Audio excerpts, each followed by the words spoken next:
Today, in our special All Souls service, we bring and share our memories of loved ones who have died. Today, we share the joys and sorrows that come with the cycle of the seasons. For this is the time to remember, to honour, and to hold the spirit of our loved ones close. So let us truly be here now. Breathe into this moment. Know that we are in the company of all saints, all souls, and let the presence of those you have loved fill your heart. Be strengthened by the guiding hand of the grandparents. Be nurtured by the compassion of the great-grandparents. Feel the spirits of the young who also belong to us, all connected, and be inspired by the vast company of witnesses here gathered. Let us hold close all of those who have shown us the way. And may our memories not be a burden of sorrow, but a source of renewed spirit, even of joy. For we walk where they have walked, and we might carry on their dreams. This morning, may this church be a sanctuary and a resting place. And may it also be a place of preparation, a place to learn generosity, learn kindness, gentleness, trust and integrity, a place to know that we are blessed. And in that spirit, let us join in worship together once again this morning. Well, these opening words by Lynn Thomas Strauss welcome all those who have gathered this morning for our Sunday service. Welcome to those of you here in the building at Essex Church, Welcome to anyone who's joining us via Zoom or indeed joining via YouTube or the podcast later on. For anyone who doesn't know me, my name is Jane Blackall and I'm minister with Kensington Unitarians. As you will have gathered from our opening words, this morning's service marks All Souls, this special day when we remember our loved ones who've died and take time to give thanks for their lives. As the renowned UU minister Carl Seaberg wrote many years ago now, All Souls Day is set apart in many churches for the commemoration of those holy souls who have graced our lives and passed from our living circle. Their radiance, their works, their memories, they're still with us. And on this day we meet to celebrate them fondly. And thoughtfully too, remembering that we someday shall follow where they went. Thoughtful words from Carl Seaberg, who indeed himself died in 1998. Later on in the service, we'll hold a special candle lighting ritual where you will be invited to name those people you would like to honour and share a sentence or two to acknowledge the ways in which their presence and their influence lives on in you. I'll explain that bit a bit more when we get to it. But before we go any further, let us do what we always do. Let's light our chalice flame. It's a moment for us to stop, to pause, to truly arrive, and to remember the wider congregation of Unitarians and Unitarian Universalists the world over, of which this little gathering is part.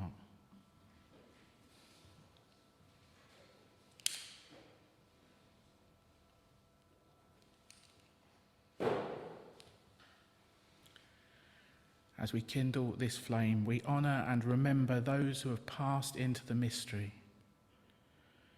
Their brightness lives on in our vision. Their courage lives on in our commitments. And their love continues to bless the world through us. Time to sing together now.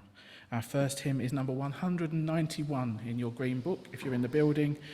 For those joining via Zoom, the words will be up on screen as they always are. To worship rightly, it's an old favourite and a familiar tune to most, I think, though I think it's also quite high-pitched, so brace yourselves. Feel free to stand or sit as you prefer, and let's sing up as best we can to 191, to worship rightly.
So let's take all of those joys and concerns, both spoken and unspoken, into an extended time of prayer and reflection now. This prayer is based on some words we use quite often from Elizabeth Bookey. You might want to adjust your position to get more comfortable. You might want to close your eyes or focus on the candles. Perhaps there's a posture that helps you to feel more centred and prayerful. Whatever helps you to get into the right state of body and mind for us to pray together now, to be fully present in this sacred time and space we've co-created, present to ourselves, to each other, and to that which lies within us and beyond us.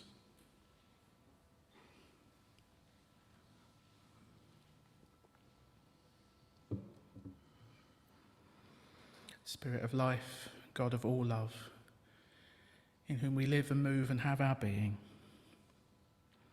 we turn our full attention to you, the light within and without, as we tune into the depths of this life and the greater wisdom to which and through which we are all intimately connected. Be with us now as we allow ourselves to drop into the silence and the stillness at the very centre of our being.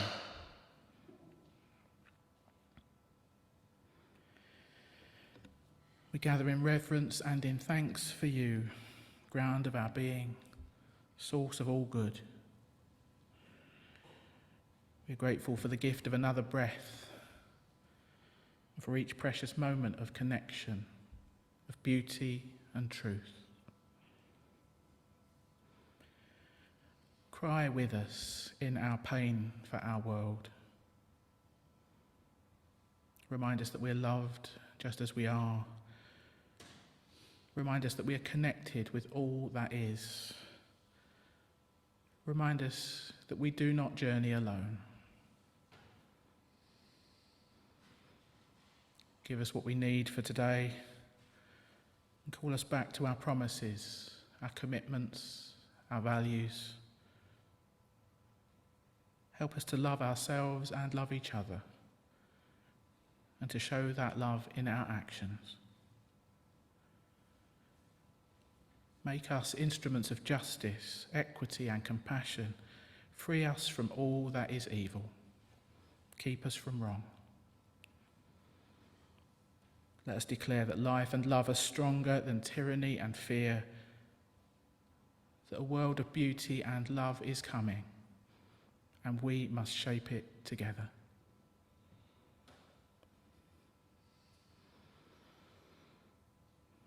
And in our company this morning and every time we gather in community, let us acknowledge there will be those whose hearts are freshly broken open by loss and grief, rejection and loneliness, disappointment and meaninglessness. Let us spend a few quiet moments now directing our prayers of loving kindness to the broken-hearted.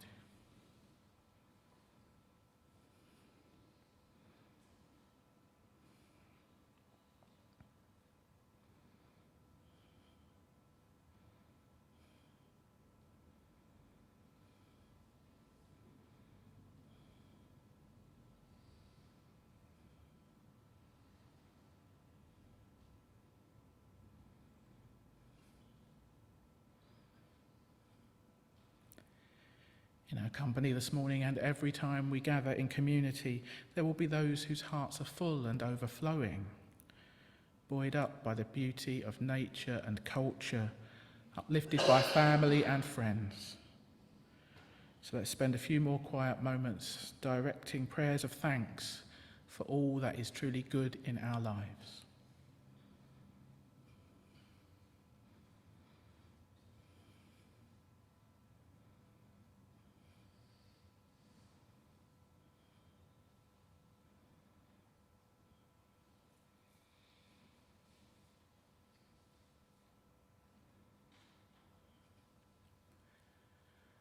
In our company this morning and every time we gather in community, there will be those who are simply keeping on as best as they can.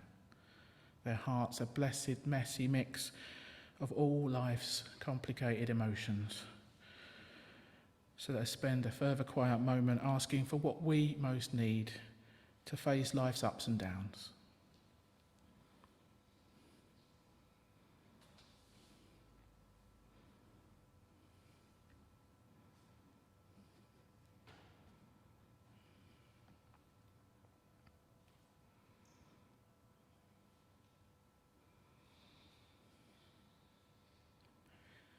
Spirit of life, God of all love, as this time of prayer draws to a close, we offer up our joys and our concerns, our hopes and our fears, our beauty and our brokenness.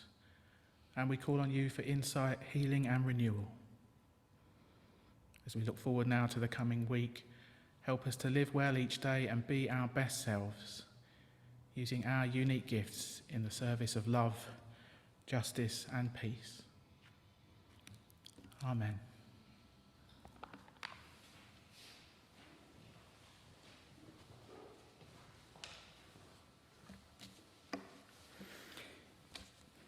Immortality by Leslie Takahashi. In the daily weave of our lives, those who have died are still strong guiding threads. Theirs is the golden glimmer, or perhaps the brilliant red, or the melancholy blue. Still they are part of the whole cloth of our lives. They are the ancestors, the goers before. Through this, we know immortality. In the hour-to-hour rush of our daily tasks, they travel with us through something they taught us, which is now ours to do. Through something they loved, which is now ours to carry out. Through something we shared, which is now ours alone, and yet not. Through this, we know immortality.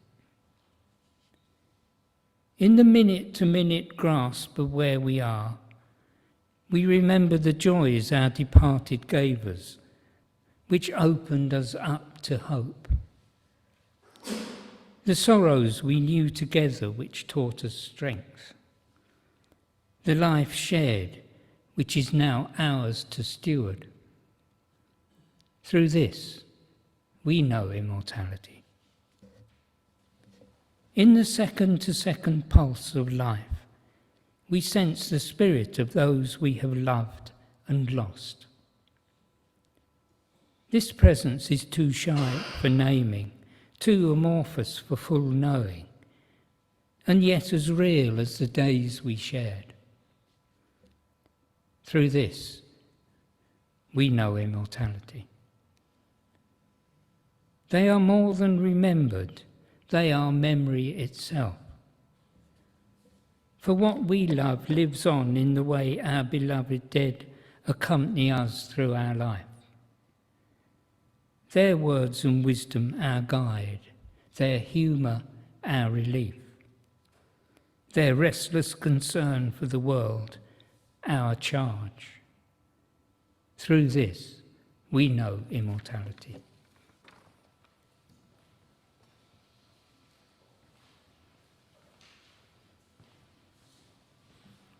Thanks, Brian. And just as an aside, Leslie Takahashi, who wrote that reading, was at the meeting with us in Hucklow last week. She's the current president of the Unitarian Universalist Ministers Association, so it's nice to be able to include her words today. Time for another hymn now. This is one of our lesser known ones. We pretty much always sing it on this day each year. Number 292 in your green books, Undying Echoes. I love the words, I really do. It's the key message for me of All Souls, that those who have gone somehow leave a legacy behind in the way that their lives have touched others, and they leave these undying echoes in their loved ones who live on.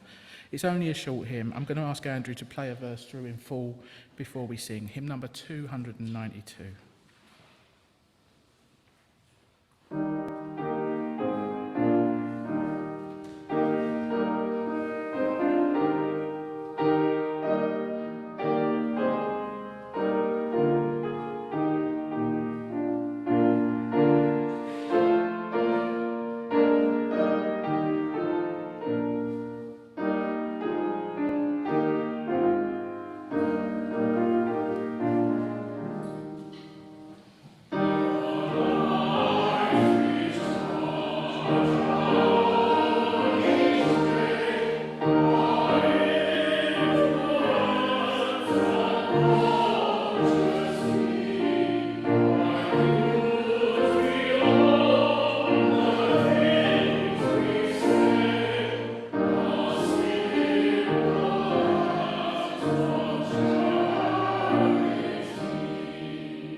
Love Does Not Disappear by Elia Kamler.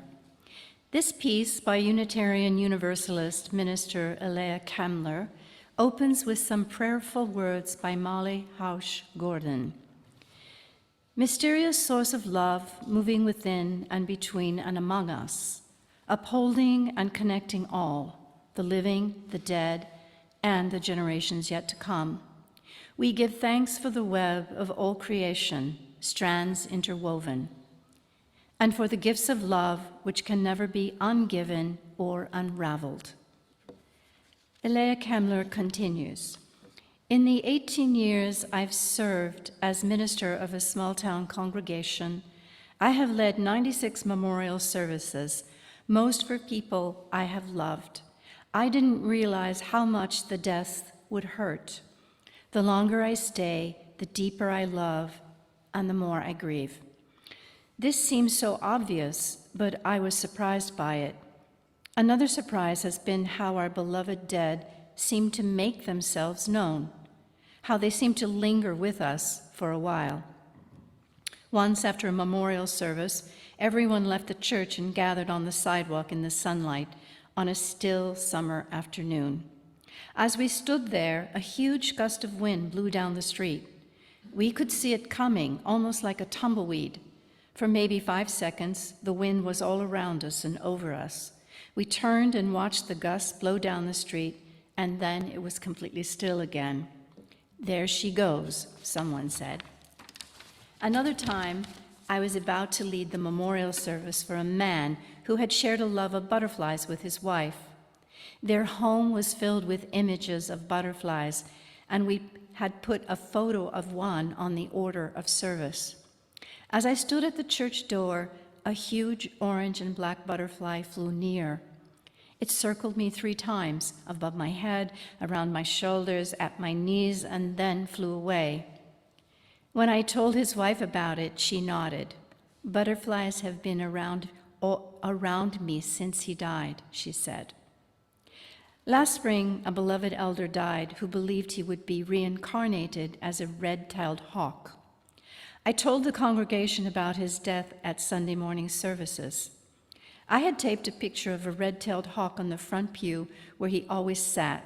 Several people told me that as I was making the announcement, they were looking out the sanctuary windows and saw a large hawk soaring above the church. Over the years, I've heard many stories about dragonflies and rainbows and love songs coming on the radio at just the right moment. Maybe it is just coincidence. Maybe we're looking for signs so we can find them. But maybe those we love are nearer to us than we realize. Maybe love is vaster than the limits of our understanding. I believe that it is. Elia Kamler concludes with a few words of prayer. Source of love, we are sustained and upheld by the love of those who have gone before us. May we know deep in our bones that love does not disappear.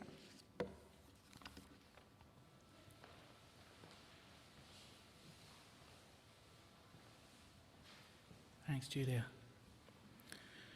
So we're moving into a time of meditation now. And to take us into the silence, I'm going to share just a few words by the UU Minister Victoria Weinstein, words which affirm that our relationships with those we have loved and lost goes on beyond death.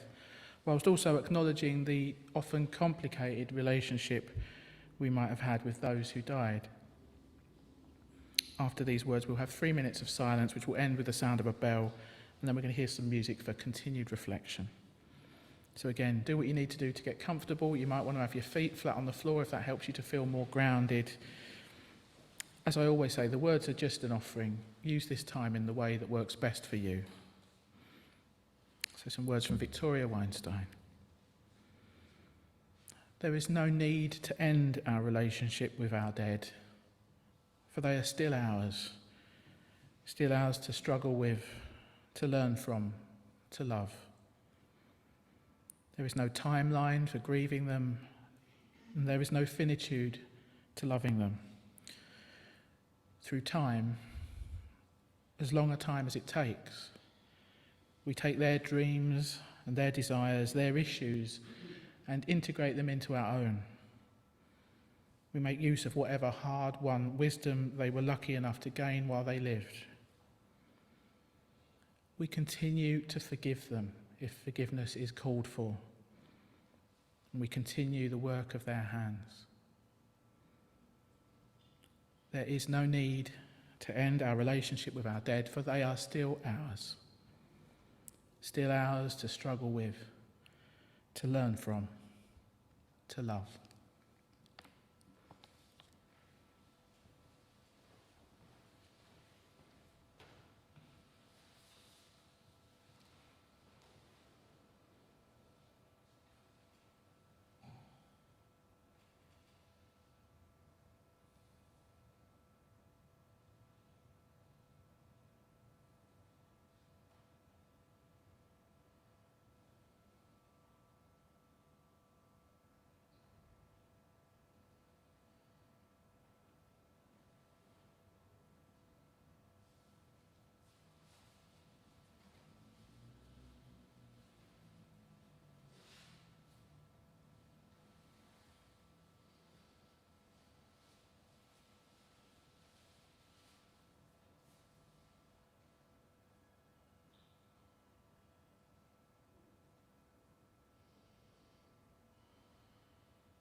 This Sacred Thread by Heather K. Journals.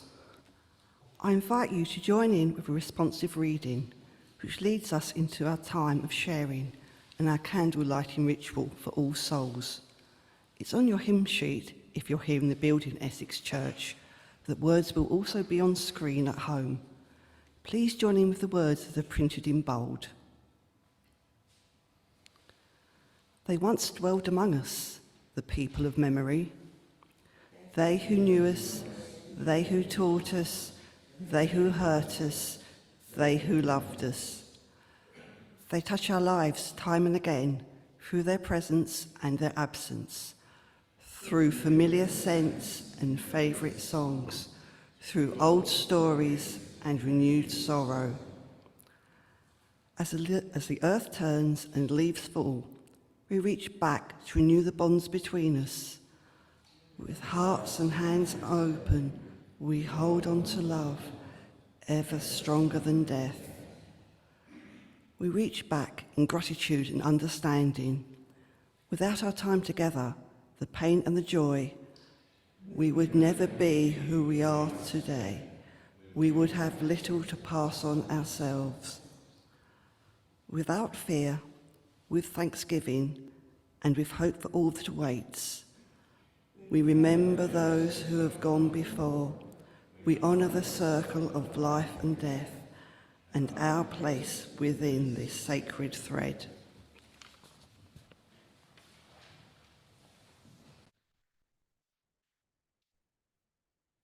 Thanks, Liz. So we've come to a time in our service to mark All Souls with this simple ritual to honour the memory of those we've loved and who have died.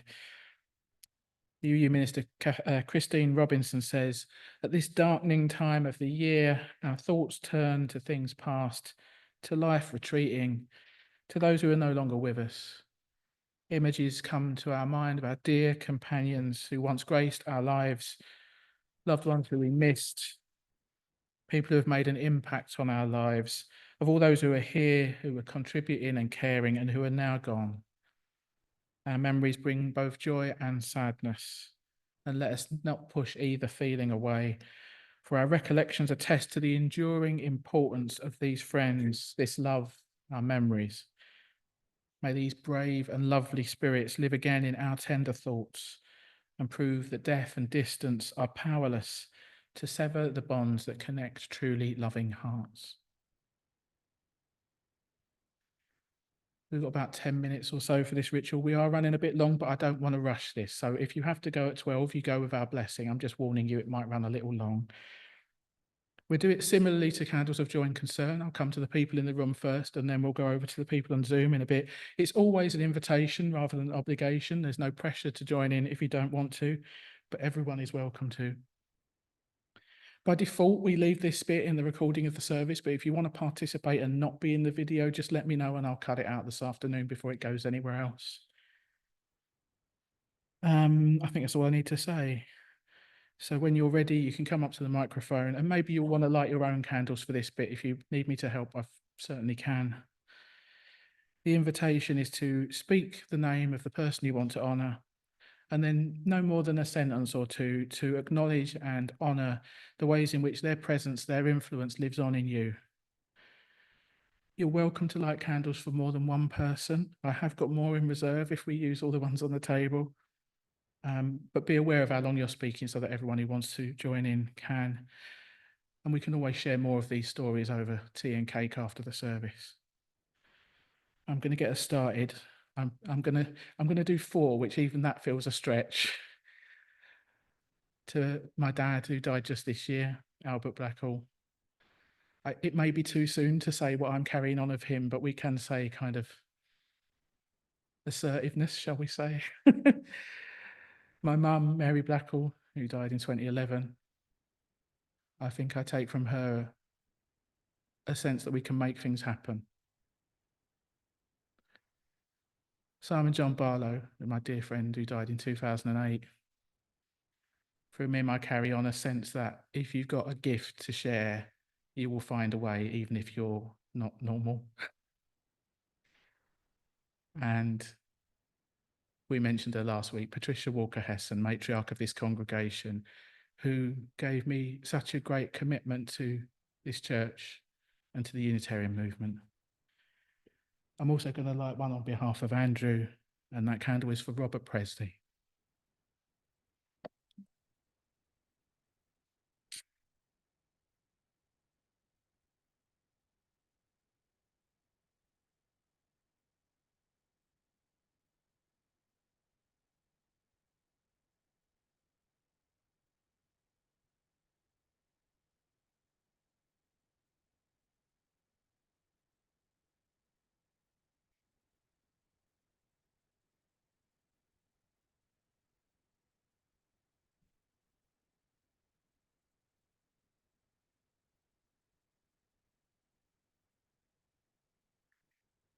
I'd like to light 3 candles, one for my husband, who died this year.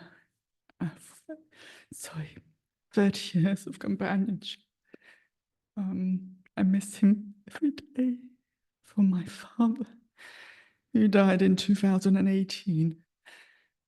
His sense of humour, he was an amazing man in all respects. And for my beloved mother, who died in 98. She was such a caring and generous soul. Thank you. Would you like to light yourself? Would you like me to do it? I'm not very good at these things.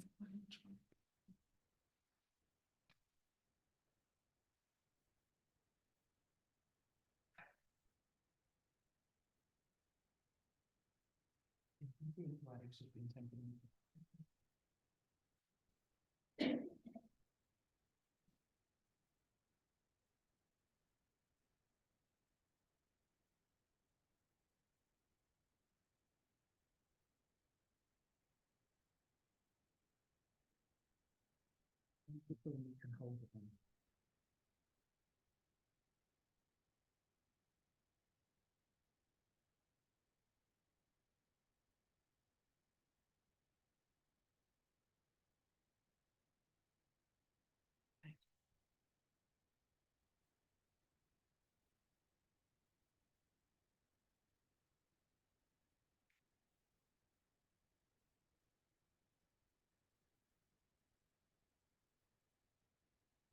Today would have been my maternal grandmother's 144th birthday. So I'm lighting a candle to Lydia. Yesterday would have been the 129th birthday of my father, Arthur. I'm lighting a candle to him. Both led by example, and I learned much as a youngster from both of them.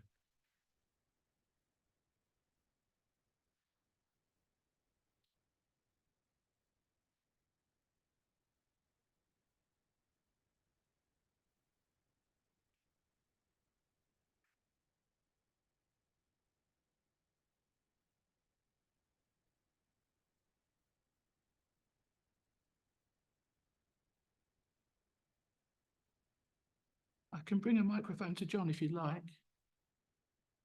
Heidi, I can bring the mic to John.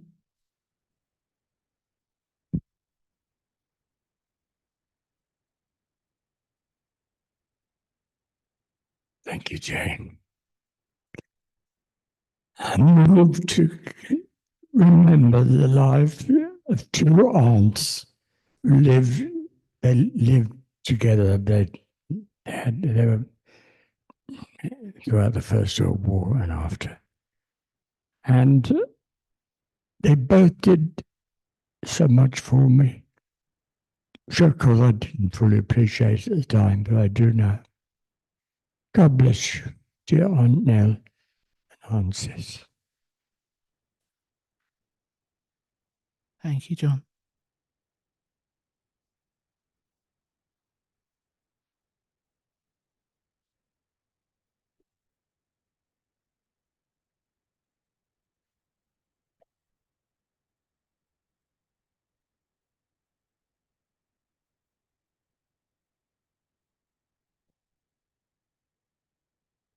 I want to light 3 candles. One for my dad, Henry Tuckwell, And when I was a teenager and had a job, a Saturday job involving me getting there at 8 o'clock, he'd get up every Saturday, even though he'd worked all week, to drive me there. So I hope I can learn to be as unselfish and kind as he was. And my mother, Lily Tuckwell, was really struggled because she was partially deaf. And it really always made me appreciate being able to hear, but she also loved singing. So I think of her every time I go to choir. And lastly, for my sister, Jill Lever, who was scared of water, but when she was an adult, she actually faced her fear, learnt to swim, and became a local swimming instructor at her local baths.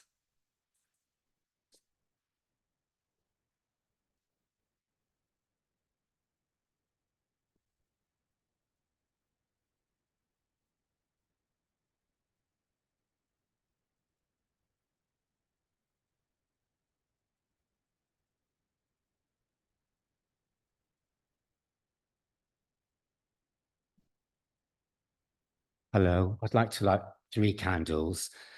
One for my mother, Eunice, who died in 2020, and one for my dad, William, who died in 2018, and one for my best friend, Peter, who died in 2015. All 3 of them were wonderful in their own right, and I'll always remember them because they accepted me exactly the way that I am, and they loved me for being who I am, and they didn't expect me to be anything else. And that's really resonated with me ever since.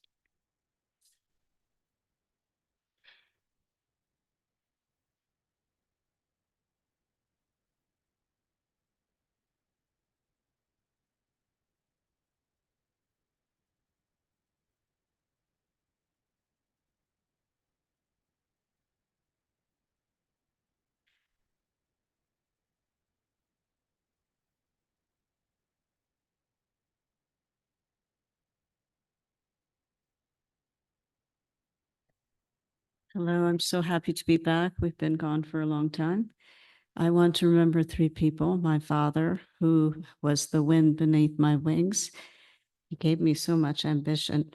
My mother, who was all about love and accepting everyone. My oldest aunt, who had such unconditional love for me.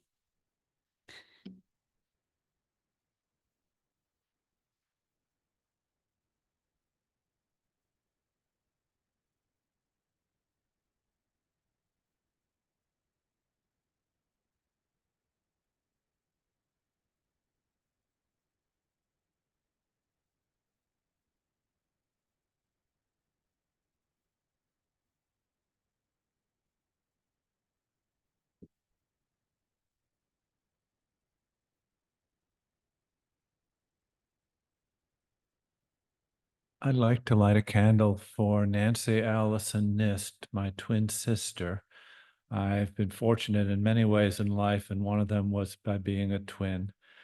And she was very inspirational in her life. She was a public health doctor in the United States who dedicated her a career to helping people who needed it the most and couldn't afford health care. But the way she inspired me the most was her attitude when she knew she was about to die of cancer. And not a trace of self-pity, but only gratitude and love for her life and for all of the people that she knew loved her. So thank you, Nancy Allison Nist.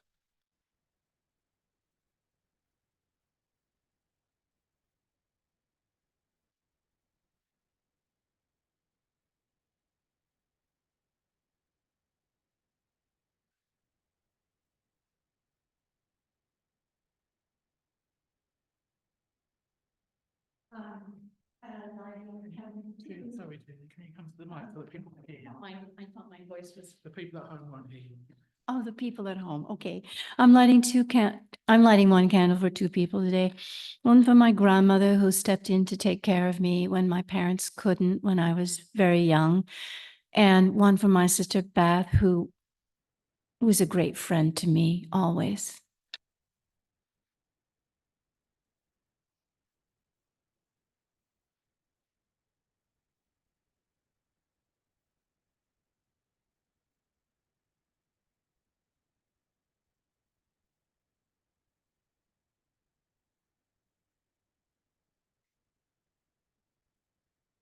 I'd like to light 2 candles today. One for my father, Max Harper, who I found out had died the last time I was here, just as I left the church. So this place now will always be a memory. He fell down the stairs and died 2 months ago. And my mother, Bonnie Francis, who died just before the COVID pandemic. They both loved music. My father and I worked in the same hospital at one point, and when he drove me in, he used to stop the car, and we'd always have to listen to the last piece that was playing on Radio 3. And it was in a hurry to get to work, but he always stopped so that I had that moment of classical music. And my mum loved singing, and she would have loved all the hymns today. Thank you, Jenny.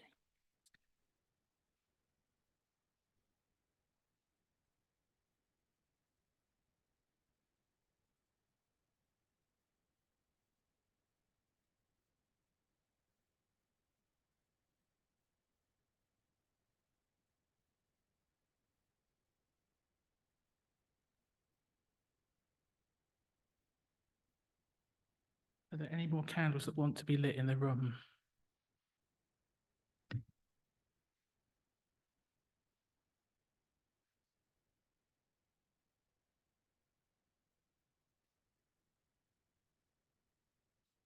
This is for my son, Phil, who died 20 months ago now.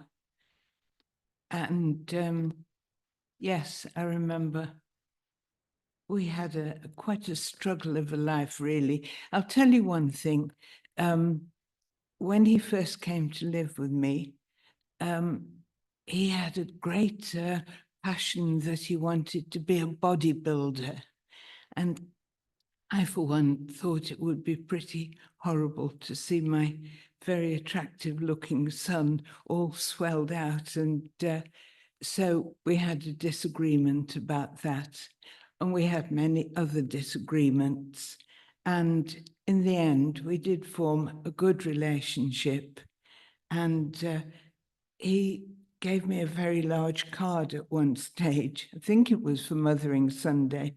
And he said to me that he knew I had faults, but he loved me anyway. And I never said that to him, but it was absolutely true. It went both ways. And I'm going to light 2 others. One is for the children's father, my ex-husband, who died 3 years ago. Also, I'm a member of U3A, which is a group that gets together to provide all kinds of interest for people who are retired or semi-retired. And of course, people do die, and I'd like to commemorate 2 people this time. 1 candle will do. That's Yvonne Hughes and Maria, whose surname I can't remember. And it's just nice to be able to commemorate these people who became involved. Thank you.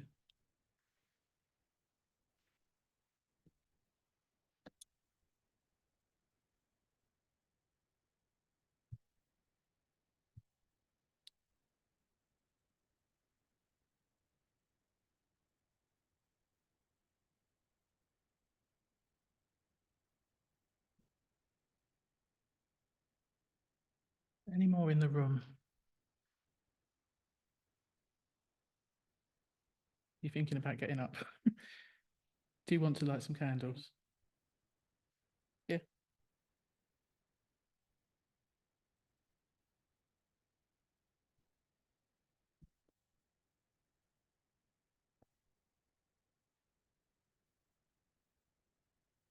I want to light a candle for my father, who, as I told you already, fell in the last days of the war. He left an empty space. That's what I honor him for, because it enabled me to find teachers and mentors and lovers, for that matter, to kind of fill that emptiness, that space. It's a lot to say about what. my brother, who died very recently, and my dearest, dearest, dearest friend, Alexandra, who died about 12 years ago now. She is the one that I feel completely loved by, felt completely loved by. And that's an extraordinary experience. I think the nourishment still goes on. I'll deal with the candles once you're safely over the wire. Thank you.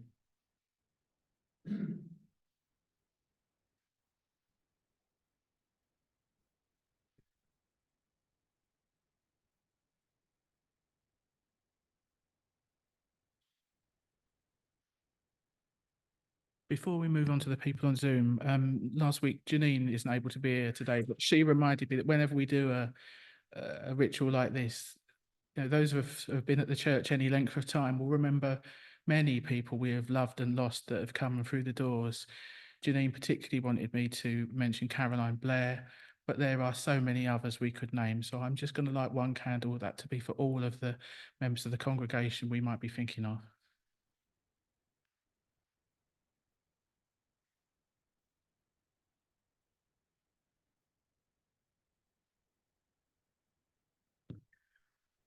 So we're going to go over to the people on Zoom now. We're going to do it slightly different from usual. If you're ready to speak, please put your hand up and Ramona will spotlight you when she sees you. And once you're spotlit, then you can unmute yourself and speak out.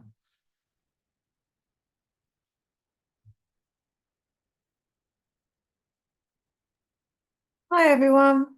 I would like to light 2 candles for both of my grandfathers.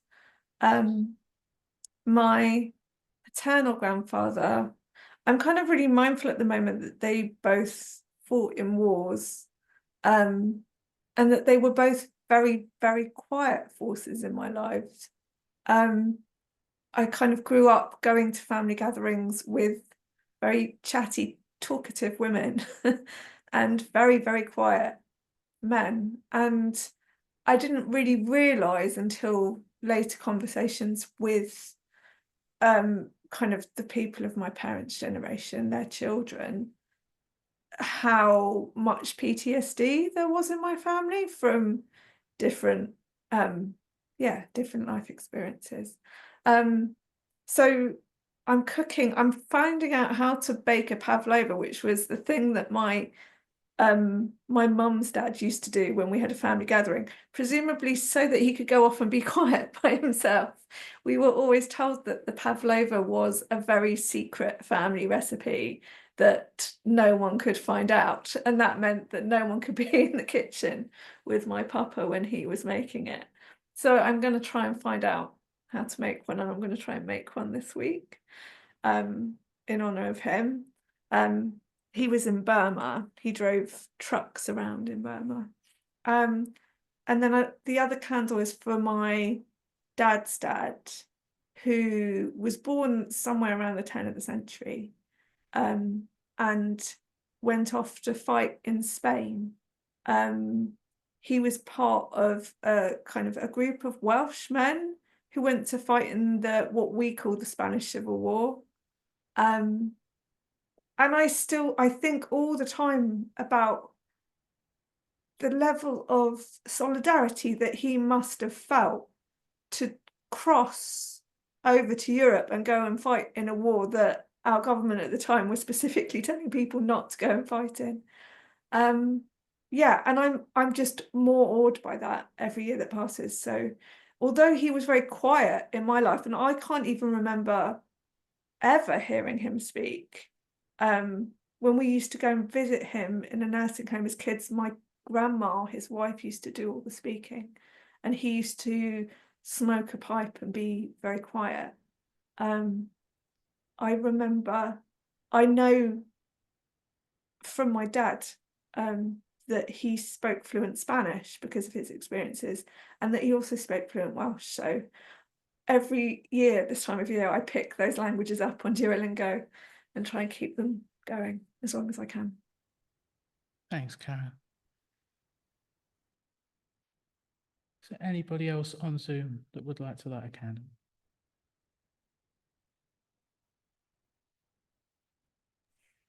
Hi. I'd just like to light a candle for my brother, my older brother James, who I've not seen for many years, and I don't know if he's alive or dead, but I just wish him well. Thanks, John.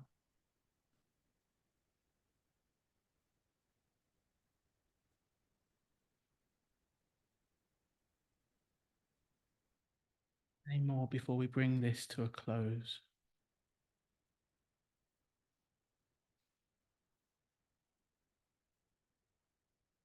Well, thank you all for your sharing. I just want to close this ritual with a short prayer of blessing. Spirit of life, God of all love, whom we know best in our own loving and being loved, hold us as we remember those we have loved and those who've loved us. May our gratitude shine in our lives. May our tears soothe our tender souls. Help us to know we are not alone in our grieving, and help us also to come to that peaceful place in which we can take what we've learned from those who've gone before us and integrate it truly into our own lives. Remind us too that we are mortal, and that the only enduring legacy we may leave is the love that shines on through our lives. Amen. One last hymn now. The hymn is on your hymn sheet, Give Thanks for Life. As I say, I know we are overrunning by quite a bit. I'm going to carry on as planned to the end, but if you have to leave, go with our blessing. Give thanks for life.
Just a few announcements then. Thanks to Ramona for tech hosting, to Sherry for co-hosting at home. If you're on Zoom, please hang around for a chat if you've got time.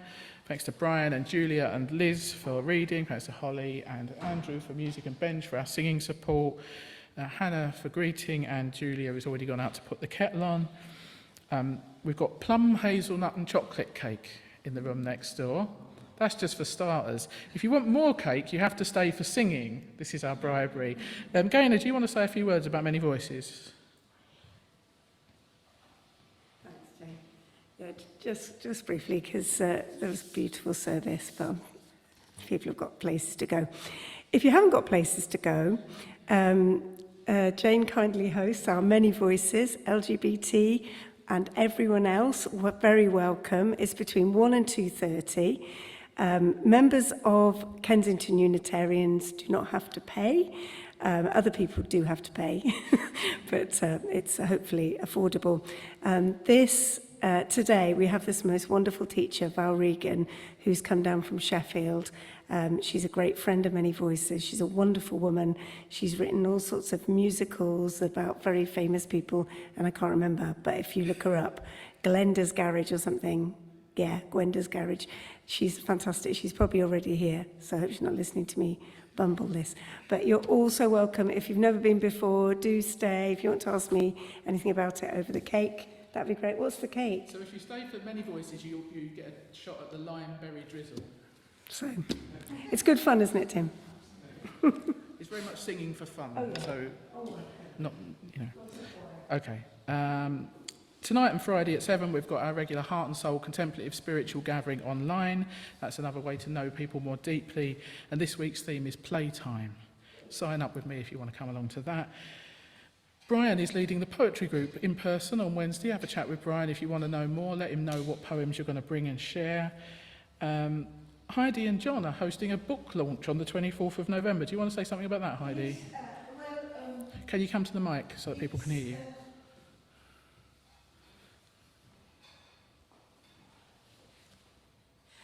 Yes, John and I, we are going to publish another book of poetry and images, and we have the book launch on the 24th of November after the service, and it will be a charity event. All proceeds will go to the local food bank. Support for food banks is, of course, again, much needed, and we'll be reading a few poems, and there will be some refreshments, and I hope many of you can come. Thanks, Heidi. I'm nearly at the end of the announcements. The Better World Book Club this month is on When the Dust Settles by Lucy Easthope. We've still got a couple of copies of that to lend out if you want. That will be meeting on the 24th at 7:30 on Zoom. Next week's service will be our Remembrance service, which I'll be co-leading with Sarah Tinker. If you come in next week, please make sure you get here early. We want everyone in and settled so we can observe the 2-minute silence spot on 11 o'clock. So please do try and get here on time for that one.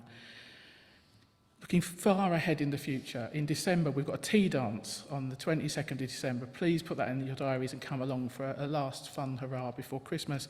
We'll also have a traditional carol service on the 15th with the lunch afterwards, and then we'll have our candlelit service on Christmas Eve as usual. Everything's on the back of the order of service and in the Friday emails, but I do like to give you a nudge when you're captive audience in the room. The congregation has a life beyond Sunday mornings, so we encourage you to keep in touch, look out for each other, and do what you can to nurture supportive connections. Just our closing words and closing music now. Each day, each year, All Souls Day affords us the opportunity to remember the dead and to remember that also one day we will join them. One day people will sit in this very sanctuary or one like it and call out our names too. In death, all borders are erased and our souls return to that one great soul from which we have all come. And that is death's lesson, that what unites us is far greater than what divides us. And the great challenge for us is not to wait until death is knocking on our own door to discover this, but to see it now. And with that vision, to live into the promise of the great family of all souls. May it be so for the greater good of all. Amen.